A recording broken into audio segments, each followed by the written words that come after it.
Hi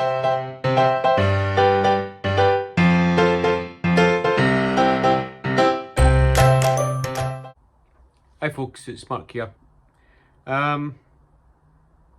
Just want to go over my update on, or should I say, my lack of modelling I've done. I'm trying to get my playing enthusiasm back, so I dug out an old shelf queen that I got for an early Christmas present to start, because I wanted to start to try it. I got it mostly built before Christmas, and I put it away because I was getting into armour more because of lockdown and everything like that we went through again, and that was more enjoyable. But the armour's starting to drag on me, especially the diorama that I've got in the base at the moment. I am still wanting to get done. I'm pushing forward, and I'm going to show you exactly what I've done to the A10 and what I'm going to do. I also done another playing kit. It was a 144, yes, F14 Revell one. It's only £6, but again, I got the belt done, started to paint it and everything, and I just could not get the paint right. The colour, time I do it's the Tomcat one. It was a Joy Rogers. I know that everybody's done that before, but after I've done it, it was only that size. So I thought, right, try that, something different. I did start it. I think I got the cockpit done, and I thought about displaying it in flight with clear sprue coming out the jets like that. That's the base, clear sprue, and the plane's up here. Everything went fine. Got primed. Then the problem was, Tamiya don't do the pale grey colour that's meant to be. So I tried to do it best I can. I had Vallejo grey, pale grey, the US Air Force colours. Sprayed it, Vallejo, never again. Apart from brush painting, out of airbrush, never again. It just ruined it. Cleaned it off with water, tried to make my own mix. What I should have done is I should have ordered Mr. Hobby pale grey, but it's a fine line of either you spray it too thin and primer was coming through, or I was spraying it too thick and it was losing detail. I got to the part where I sprayed it about 3 times doing different colours, and to be honest, it got to the point where it just got thrown in the bin. I couldn't be bored with it. I was losing frustration with it. It's only about £5 or maybe £6 in total, so it wasn't a dead loss. I'll get another one and try again. It's a nice wee kit. I even scratch built 2 wee pilots to go in it, just by using my drill. They were nothing fancy, because it would just give you the impression of 2 wee pilots in it, and I just lost it, and I just went bam, it's gone, get out.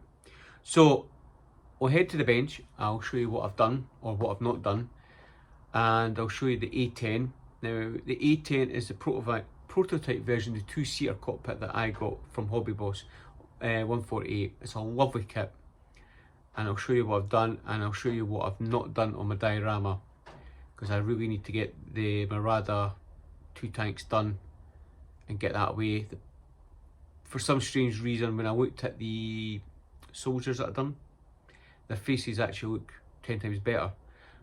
I don't know if it's some magic, leaving them for a while, the paint, I don't know. They just look better now than when I first done them. Maybe I wasn't leaving the paint to dry quick enough when I done the red on their cheeks and everything like that. Maybe that's what I should be doing.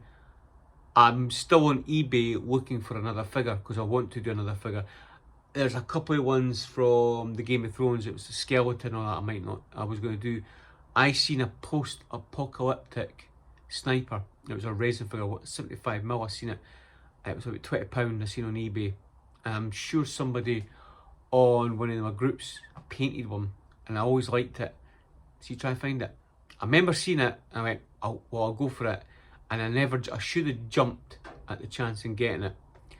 But I fancy painting another figure, even a soldier, and just, I don't know if I'm not addicted, but it's got the bug It's a learning curve. It's something I'm doing with tanks and all that. Yeah, but this is a new thing that I'm learning.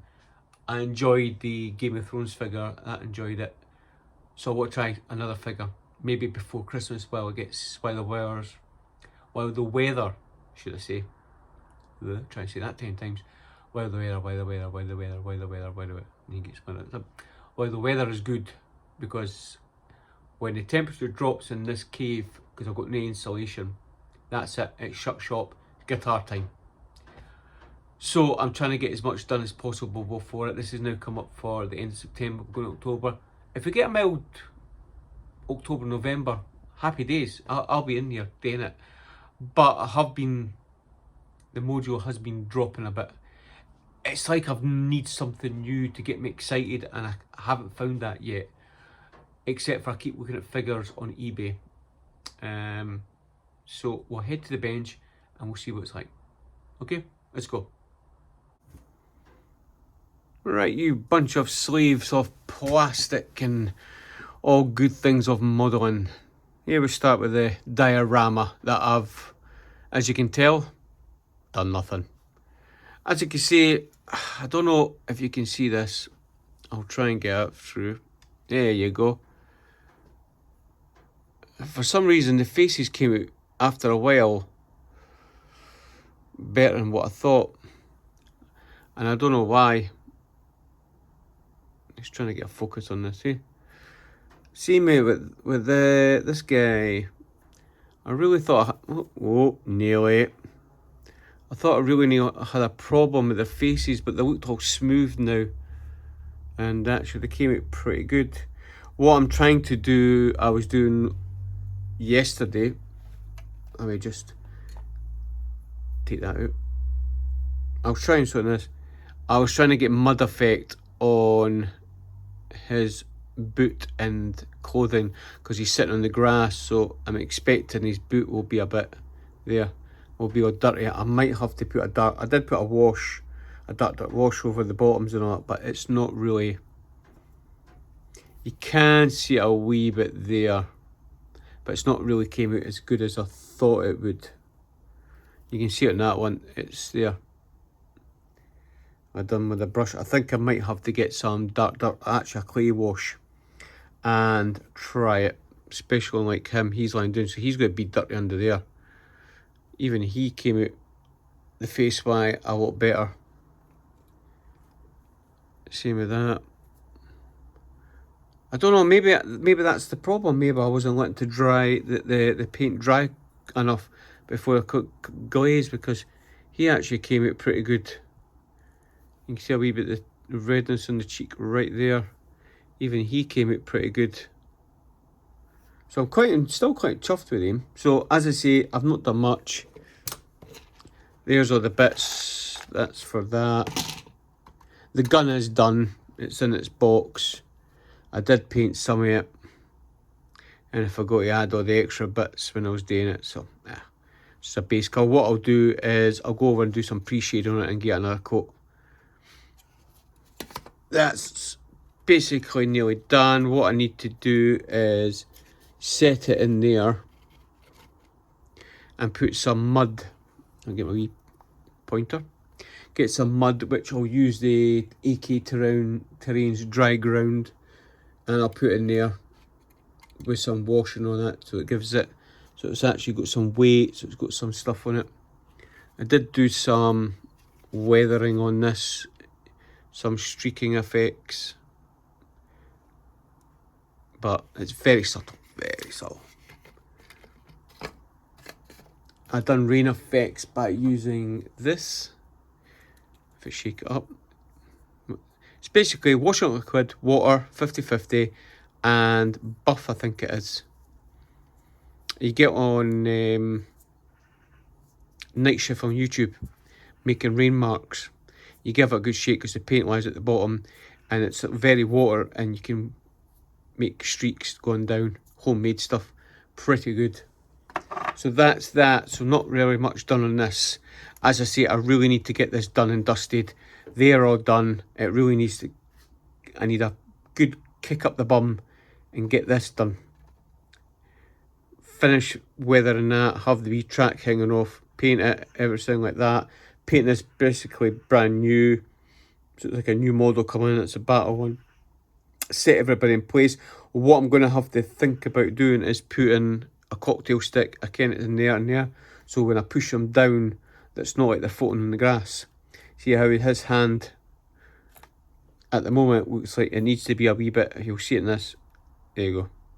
Instead of being floating like that, it needs to be pushed down. So look, if I've got to put a cocktail stick in the base, put some super glue, hold it, it'll stick. Just like that one. He'll be the same. You put it on the ground, but he's basically his feet, he's up in the air, so I might have to put a cocktail stick there and there and there.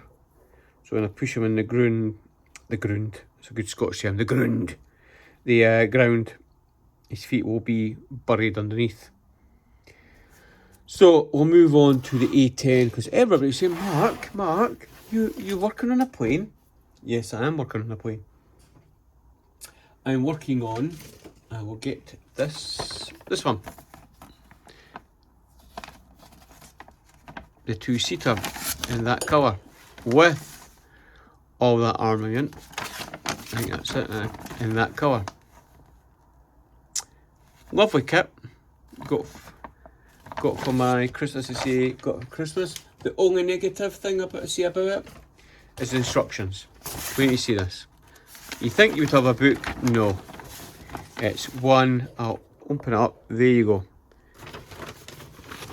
One big sheet on both sides. And it's spread out like that. Best design? Nah. Absolute shocking design. I don't know why they couldn't have done like Tamiya and got a book. That would have been better. This has just been rubbish. So, I'll bring it over. This is how far I've got to it. And I will get the other bits and pieces. Stay with me. I'll be right back. Right, now we're back and everything's done and dusted. I'm just going to seal that. This is what I've done to the A10 so far. It's all connected together. Everything's done. These are separate parts. I've glued them. So I'm going to put this on landing. So again, hydraulics, it would droop. They wouldn't be upright.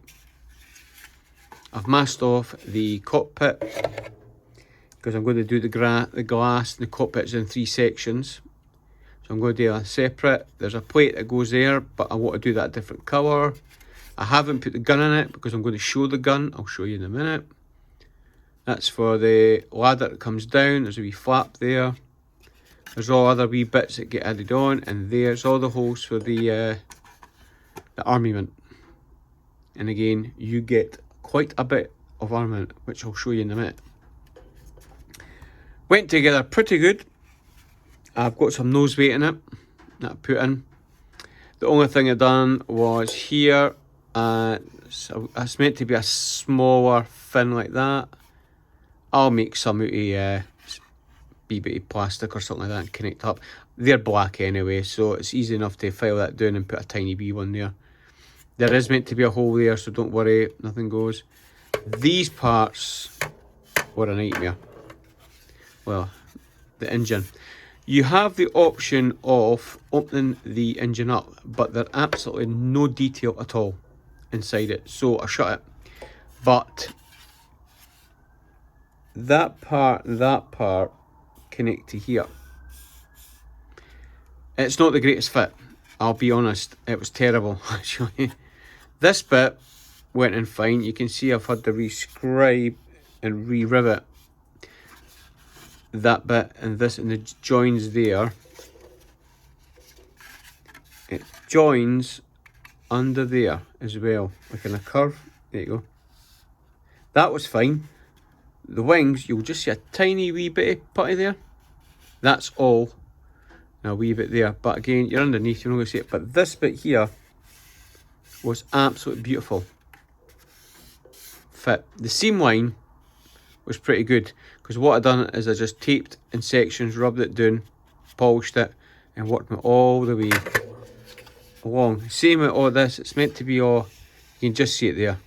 But again, will anybody see that? And I'm not doing it as, I know people say, yeah, but it's underneath and all. You're not going to see this. Not going to see this at all. Because I'm doing this for myself, not for a competition and anything like that. I'm just, it's just things that I've done.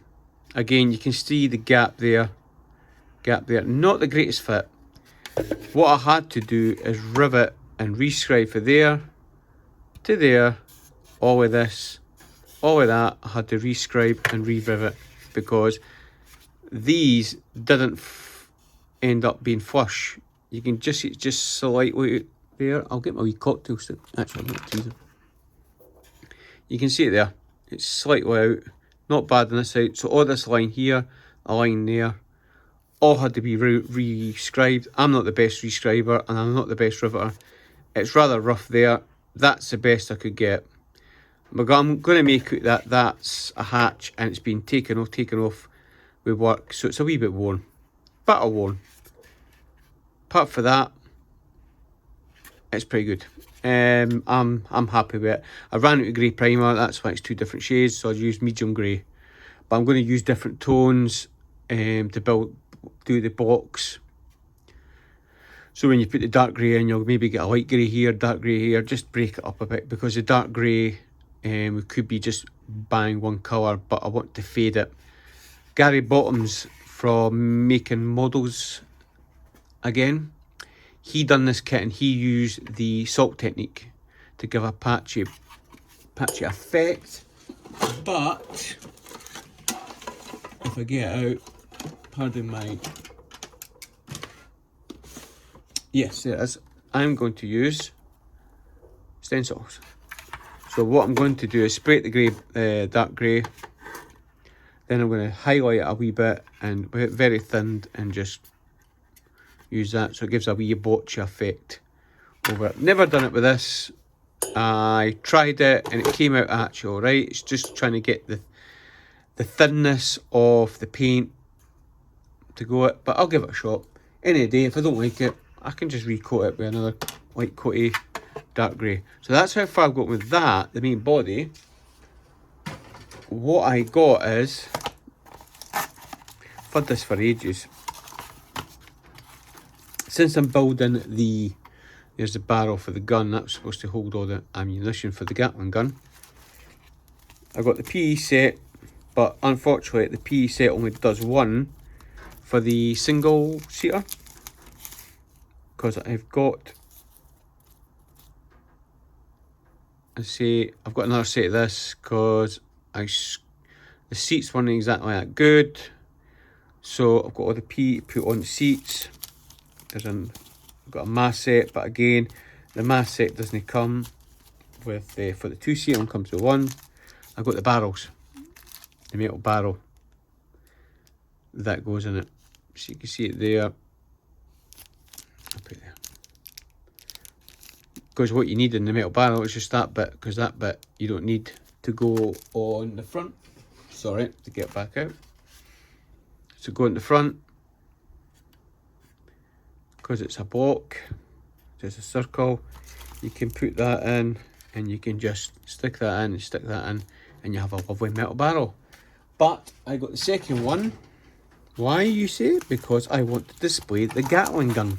Because you can do that, but you need to put the nose weight in. So it comes with a little string because it's got wheel blocks that you can display it on a base, which it will be.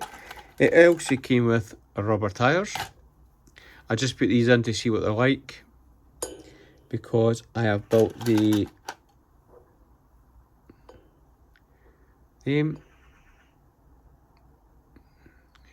I say, it's going there. They do fit. I've checked them because they were a bit wobbly. It's not the greatest connection, but there is a bit that goes across. So I've got to paint them off-white. There's the bits I was going about the fit the wings. You can angle them what you want.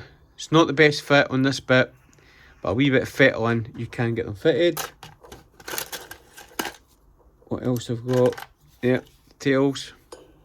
I'll show you whatever they call them, tail fins.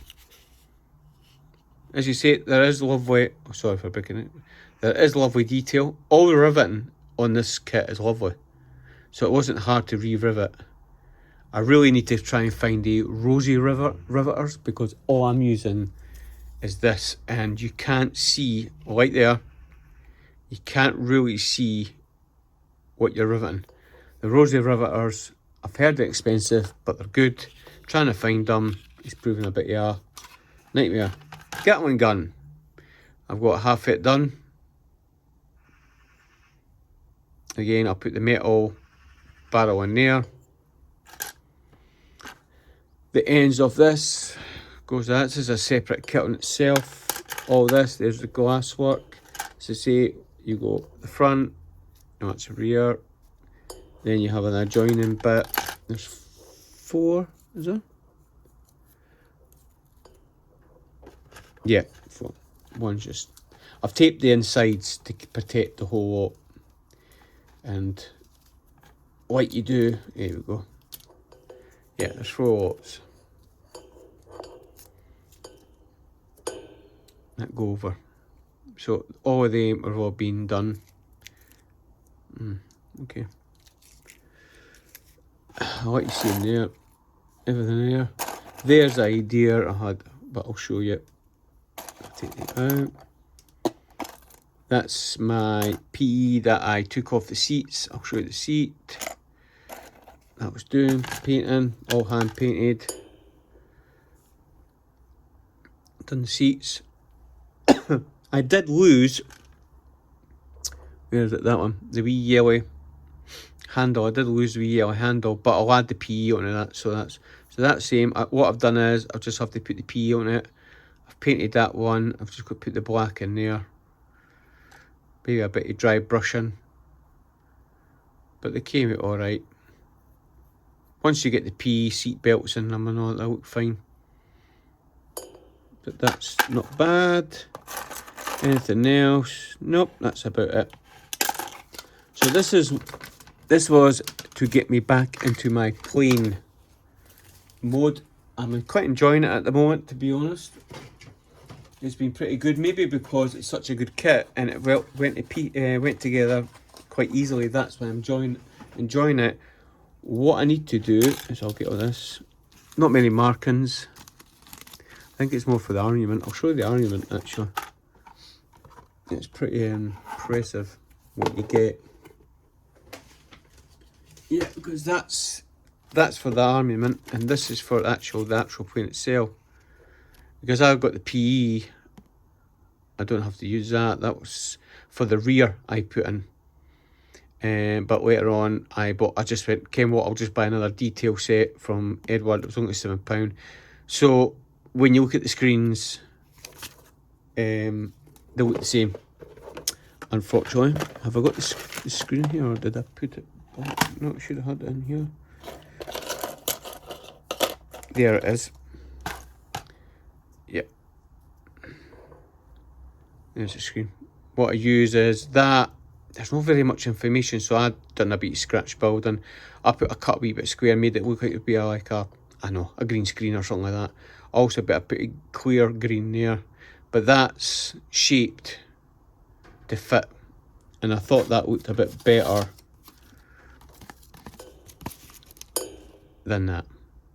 It might not be the same, but again, when it's in, you actually can't see very much. All you'll see is that. So, and again, there's not very much information for this prototype, except for a couple of pictures. It's mostly the one-seater that you can get. So, I'll put all that back. What I'll show you is the armament. Again, which is, I would class the armament, the rockets, missiles, whatever you want to call them, is a project to itself. So you've got all these to put together. There's 2 lots, 2 halves. And this could be another time consuming to put all this. With that, I have this to do. There's the wheel box. Oh, we're losing one. Other wee bits to fit here and there that can be left to the last. The wheel bay doors. And I think that's it. Oh, and the massive. I think that's it. Yep, that is it. There is a wee bit of glass to put in. Not much. Not much at all. The other thing I was doing was the Revell 1/144th F14th Tomcat, as I said in the past. I started it. Let's see if it's still in the bucket. God, I got fed up with it. Yes, it is. Here it is. There goes the bucket. There you go. I got fed up with it. The wings do move for 1/44th. I just could not get the weathering on this done right. As you can see, the Vallejo paint that I used, I didn't like the grey that I used. And I just submerged it in water to try and wash it off. And I said, can I be bothered? I went, nah, I can't be bothered. So I just chucked it in. It's a nice wee kit. But I just couldn't be bothered. There you go. I just couldn't be bothered doing this. There you go. Again, you paint it. And what happens is they rub. And they rub the paint off. Now this has had a clear on it. As you can see, it's how it's shiny. And it's rubbing in the clear. So if you're going to have it, you either have it like that. Or have it like that. But it wouldn't be, it would be like that. And I'm assuming it would be like that when it's with the wheels down. Or like that on an aircraft carrier for size. I couldn't get this black bit done right at this side. Trying to get a nice curve at that size was near impossible. It had two different markings on it. The picture had a tight oval, but the front picture had a V, so I done a V. I didn't like it, rubbed it down, tried again. The bits were hand painted. I hand painted them because I thought they were that small.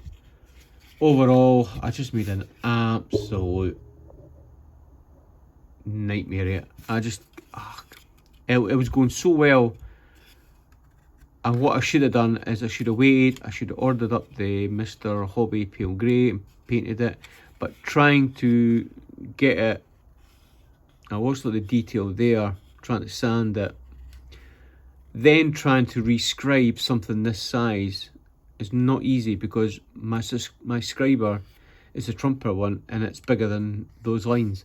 So when I put it in there, that would be about 2 feet wide. So trying to get them that thin was a nightmare. And whenever I kept on doing that, that's just going to rub the paint right off. And it was rubbing the primer off as well. These were meant to be decals, but I've done them myself. But even that, you can see it's been rubbing there and there every time you do it. Every time you open it, you had that. So you're left with keeping it. I was going to have it,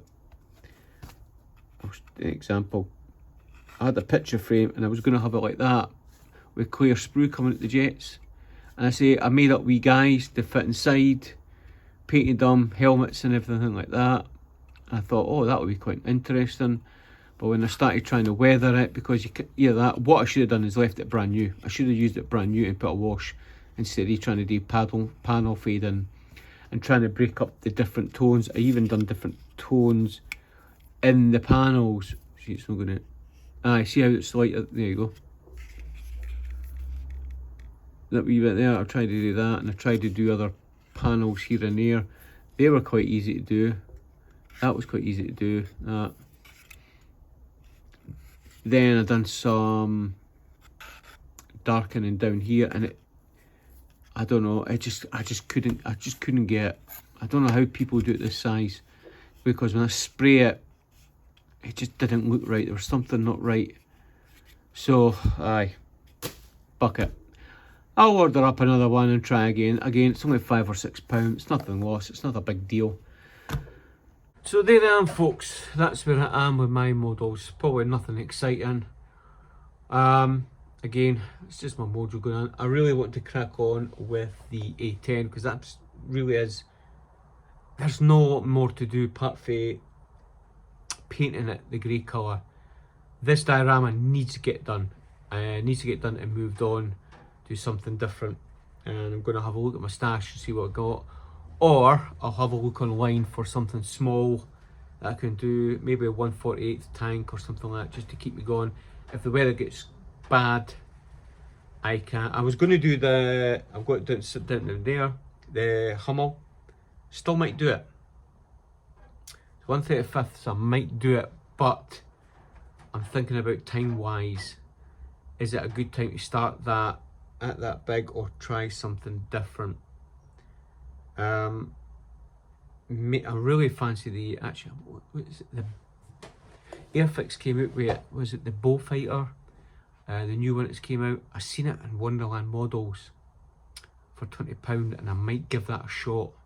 I kind of plain, but I've heard the fit in it is extremely wonderful. The way they've done the wings and everything like that. But we'll see, because I have got that Edward Spitfire. I might just crack on with it and have it canopy shut, because I had a problem with the seat belts. I'm trying to find seat belts at 1/48 for a Mark 1. It's proving difficult. I thought I could get the HDW fabric ones, but trying to get them was different. It's either that or I'll get another Edward set, but I might just persevere, and because the seat belts went off the seat and it goes that way through the back of the seat, it broke there. So what I might do is get a bit of Tamiya tape and just tape them up, then super glue it. You'll never see the Tamiya tape underneath, and just crack on with it and get it done and post it up for the Plastic Posse. One more thing, I have to say thank you very much. I have now exceeded 200. I am now on 220, which is in a couple of space of a week and a half, or maybe 2 weeks. Wow, unbelievable how it's went so far. So every one of you who subscribed to this channel, I thank you. I'm more than overwhelmed with the whole lot of this YouTube channel, and if I keep bobbing up and doing it, I'll get it. I try my best to do the best videos I can. I'm not an expert. I'm doing this as a fun project. I enjoy doing it, but unfortunately folk are getting fed up with, they didn't want to hear me going about, oh, it's Lucky Mojo, oh, he's not doing anything. I want to give my subscribers my thoughts as an average builder. Everybody will be the same. I don't claim to be an absolute brilliant modeler. I've been doing this for 6 years now. I've got to a standard where I'm still learning to do things. I want to show that even though you're a beginner or just an average modeler, please still have fun doing this hobby. It's not a contest. It's not about who can do the best model and who can do the true life. Do it to what you want to do. There has been a couple of debates on it about weathering or not weathering. If you don't want to do weathering, don't do it. You don't have to do it. If you want to build a kit that's like fresh out the box, fresh out the factory, you do it. It's your model, you do it.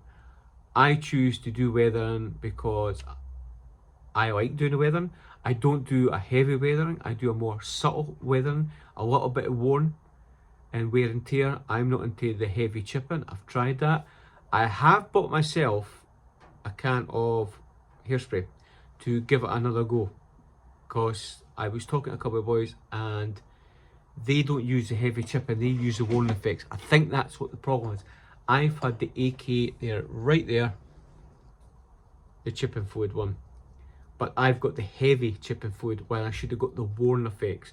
That would have might have been better on that Marada tank rather than being very big patches coming off.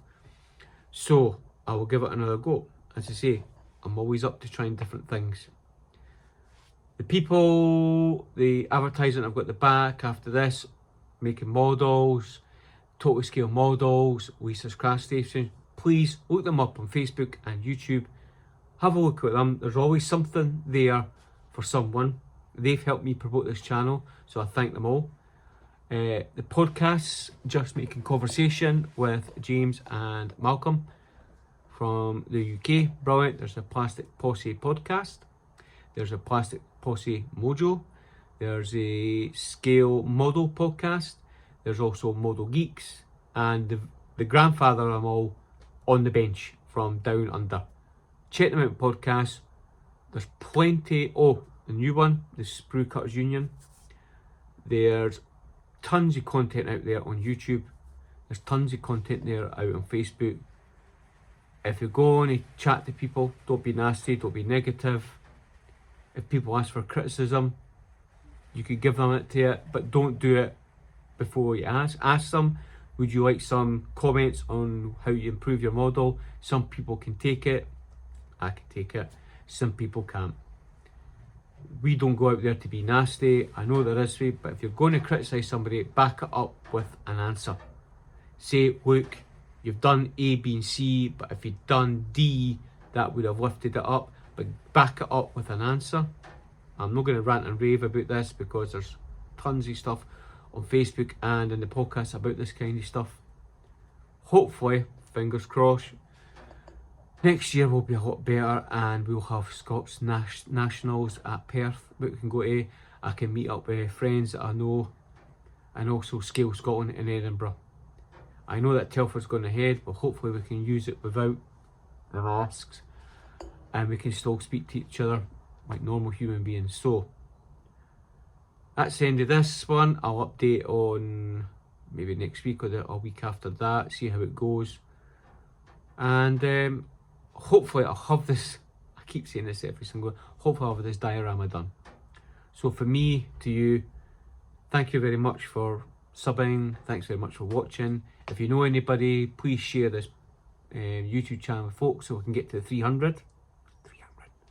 And thank you very much. Remember, don't be a dafty, be crafty, and I'll see you next time.